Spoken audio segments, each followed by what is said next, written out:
Eleanor and David Whitaker, a young couple looking for a fresh start, move into an old Victorian house in a quiet town. The house, known as Blackwood Manor, has been abandoned for years, its history shrouded in mystery. Soon after they move in, they begin to notice strange occurrences. The house seems to change its layout every night. Doors that once led to the kitchen now open into empty rooms, and hallways stretch on for impossible distances. Trapped in an ever-changing maze, the couple must navigate the house's labyrinthine corridors to uncover its dark secrets before they become lost forever. Eleanor and David arrive at Blackwood Manor, eager to start their new life. The house is large, with high ceilings, intricate woodwork, and a grand staircase that winds up to the second floor. It's a bit run down, but they're excited about the potential. That night they unpack and settle in, unaware of the horrors that await them. The first night in the house is uneventful, but the next morning, Eleanor notices that the door to the study is on the opposite wall from where it was before. David brushes it off as her imagination, but Eleanor feels uneasy. That night, they hear strange noises, footsteps echoing in the halls and the sound of doors creaking open and shut. They try to ignore it, chalking it up to the house settling. As the nights go on, the changes become more pronounced. The dining room now opens into a hallway that wasn't there before, and the guest bedroom seems to have vanished entirely.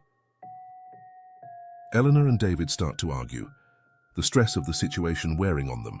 They try to map out the house, but the layout changes each night, rendering their efforts useless.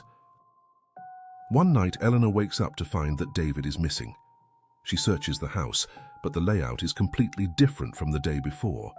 Panicking, she runs through the endless corridors, each turn leading her deeper into the maze.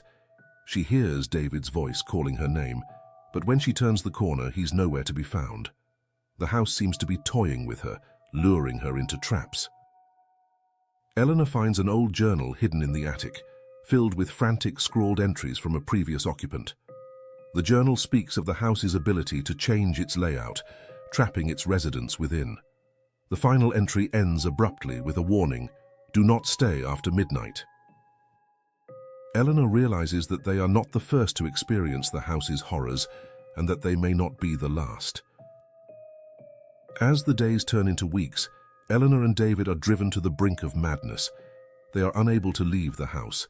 Every door to the outside leads them back into the house, as if the manor itself is keeping them prisoner.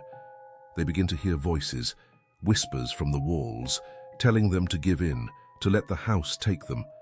The walls seem to close in on them, the rooms shrinking and stretching in impossible ways. Eleanor and David decide that they must escape or die trying. They plan to make a run for it at midnight, believing that the house is at its weakest at this time. As the clock strikes midnight, they bolt for the front door, but the house shifts violently, trapping them in a dead-end hallway. The walls begin to close in and the ceiling lowers, threatening to crush them. In their final moments, they hold each other, realizing that the house has won. Months later, a new family moves into Blackwood Manor. The house is eerily silent, its walls holding the secrets of those who came before. As the new occupants settle in, they notice that the layout of the house seems a bit off. They laugh it off, unaware that they too will soon become victims of the house that changes.